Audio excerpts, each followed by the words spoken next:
This week's PLC meeting is an opportunity for staff to take some of the learnings that we've done over the last couple of weeks and put it all together where we actually work on some assessment tasks. So what I'd recommend that we probably start with is we've just done some learning on rubrics. It might be a good point to let's look at some existing tasks and develop rubrics for those tasks.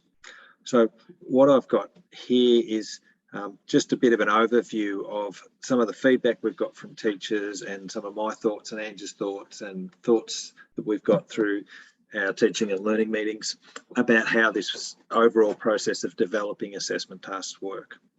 So in essence, if we start at the Victorian Curriculum Achievement Standards, they tell us the things that students should be able to do. So it's a good place to go back and have a look at that and make sure that your common assessment task is linked to those standards. Are we actually giving students the opportunity to show us that they can do the things that we need to report on? So there's various elements involved in this. We've got the achievement standards, we've got rubrics that we use to assist us with our assessment, we've got the task that students complete, and when they finish that task, we then at the end of the semester do an overall report, and all of these things are all interlinked so that students can do the task and learn and benefit from the task, but equally we as teachers have got some information that we can use easily and quickly to support our reporting process. So the achievement standards tell us what should be in the task, and they also tell us what we need to be assessing. So there's a link from the achievement standards down to the rubric. So our rubric should be set up in a way that allows us to say, yes, we've seen evidence of the student's capacity in this achievement standard, and we know that they are at this level. So when we divide up our various levels within our rubric, we should have criteria that tell us, okay, this is the evidence that we need to see to be able to assess a student is at a particular level. Which means when we're devising our tasks, we need to make sure that our task gives students sufficient guidance that they know what it is that we're looking for, what evidence we're trying to find, what we want to see in our assessment. We're required to assess them at these particular achievement standards. So we need to make sure that there's a link between our rubric and our assessment standards, and it works both ways. If we've documented something in our rubric, we need to make sure that there's clues or guidance to the student that this is what you need to be working on to produce that evidence. And equally, if we've listed something that needs to be done in the assessment task, then we should be making sure that our rubric allows for some assessment of that. When we've finished our assessment of the rubric, we can produce some information, some scores, some numbers. So we do the rubric, we can write up some written feedback on how students can improve, but we can also generate a level of achievement as is appropriate for the year level. So it might be a year 7 student who's working a little bit above year 7 level. So we might say they're working at level 7.5. Our rubric should be able to give us that information. And equally, if they're working at level 7.5, we should be able to convert that to a percentage score.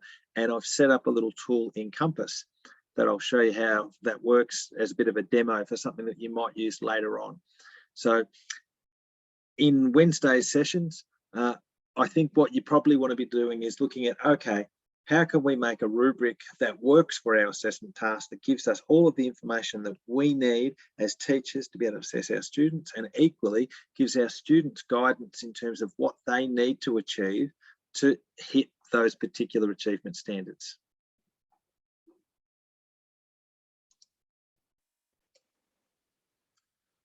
So here's an assessment task. It's got a rubric in it and got a few elements that I've built into Compass that I just thought was a worthwhile demo to have a look at it. So if we go into the task, the information, task details were there for the student. That's not particularly important here.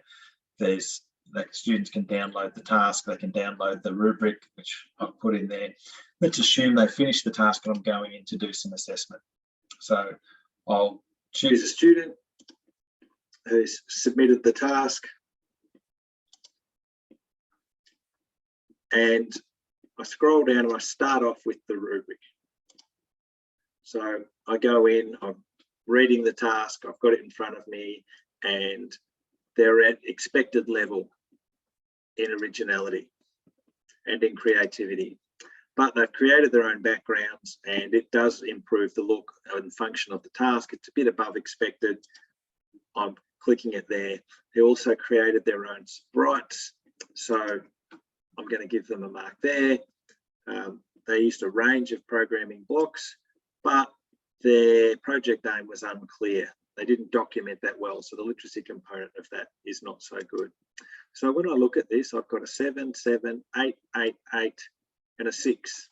So if I bring up my calculator and I add them up, 7 plus 7 plus 8 plus 8 plus 6, and then I divide that by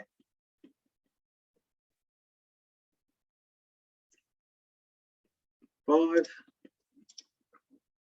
tells me that they're operating at about 7.2. So I save my rubric, and under a level of achievement, I put in a 7.2. If I hit the calculator button here, so this tells me that this task here is calculatable, but to get the calculation to occur, I need to be in the grid results. And if I hit the calculate there, it converts that 7.2 that says they're working just a little bit above to a score of 64%. So when I'm doing my report, I know that the assessment task score is 64. And I also know that they were operating just a little bit above level 7 at that point. And I'm going to look at all of my level of achievements that I assess throughout the semester, but that's going to really help me as I go, oh, are they working at level 7 or are they at level 7.5? So once I've looked at all of the assessment tasks, that would help. And obviously I would go in and do some written feedback on the student.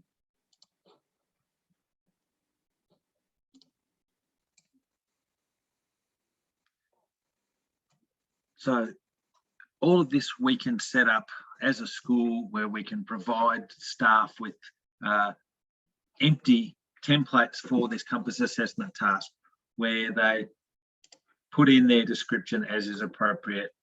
They add in any attachments as is appropriate. We can set up the components automatically. So teacher would need to put in their own rubric.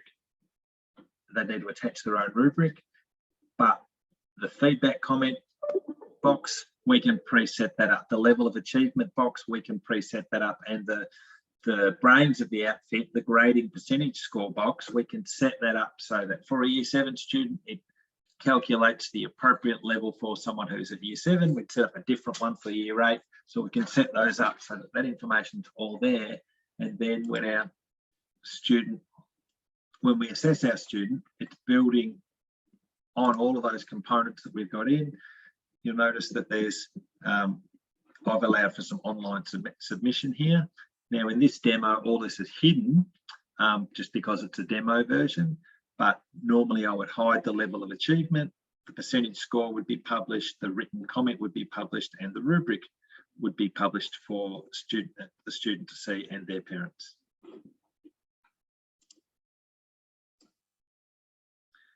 So this is just, I guess, a bit of a heads up about where we might decide that we want to move forward.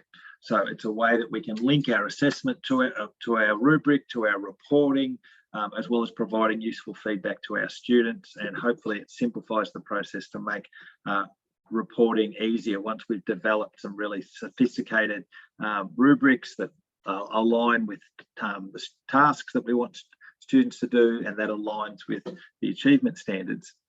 But it's something to think about. We'll talk about that at our next teaching and learning meeting. It might be something you want to discuss at your PLC meeting on Wednesday night with your staff. It might be something you want to ponder and think about and bring to them. I just want to be transparent about where we might be heading. So essentially what we're saying is the work for Wednesday night is having a look at developing some rubrics, probably from pre-existing tasks. Now that might mean that we need to tinker with the task a little bit in terms of going, oh, I need some more detail in my tasks, to align with the rubric that I'm developing. My rubric needs to take into account the sort of work that we expect to see in my Victorian Curriculum Achievement Standards. And I've just shown you how we could use the information that we can get from our rubric and put that into our reports. I hope this is useful to you. I'll be coming around Wednesday night to help anyone if there's any questions. But I just thought, given that we haven't got an opportunity to have a meeting since the work that we did last week before we start working in our small faculty groups this week, I'd just make this video and hopefully this is of some help to you.